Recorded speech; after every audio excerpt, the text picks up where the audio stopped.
The tabletop aesthetic, Voice of Cards, The Isle Dragon Roars. Voice of Cards, The Isle Dragon Roars is, like many a game directed by Yoko Taro, an experience like no other. Starting from the premise of a narrator describing the story to you through a series of playing cards, the promise of a light-hearted game steeped in fantasy tropes reveals itself to be a remarkably tight plot that orbited a consistent allegorical core.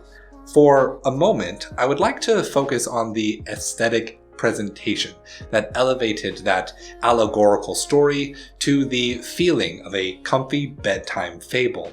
The aesthetics of the game were realized by making everything surround cards. The maps, the world, the characters animated by simply shaking the object in expressive ways. Then there was the rolling of dice and the movement of a pawn or engaging with the card backs, the pawn and the table itself through custom skins that you earn in-game by playing a second card game minigame, as well as the slightly dissonant and goofy behavior of the characters in the party throughout the plot. The game earnestly draws from tabletop RPG tropes, while the second-person voice of the narration engenders the affect of a long game of Dungeons and Dragons. Like most of Yoko Taro's games, the medium is used to tell the story as much as any other aspect. In Voice of Cards, rather than using fourth wall breaking meta-narrative on the technology that games are played on, such as with Nier and Nier Automata, the purpose of speaking directly to the player is to permit the player to engage with this image of an analog game, as though telling an analog story around a table with friends. Voice of Cards uses the medium to convince the player to abandon thinking of the game within a digital context, within this imaginative space, and in so doing allows the game to be both casual and emotionally impactful, allows the game to be comforting.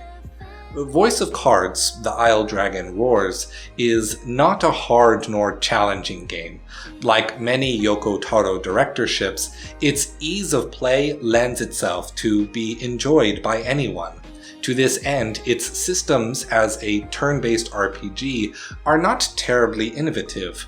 A simplified mana-gem system a la Hearthstone, presenting selectable skills as distinct cards a la Slay the Spire, and presenting the characters with distinct classes by using a limited set of equipment and passive skills unique to each character.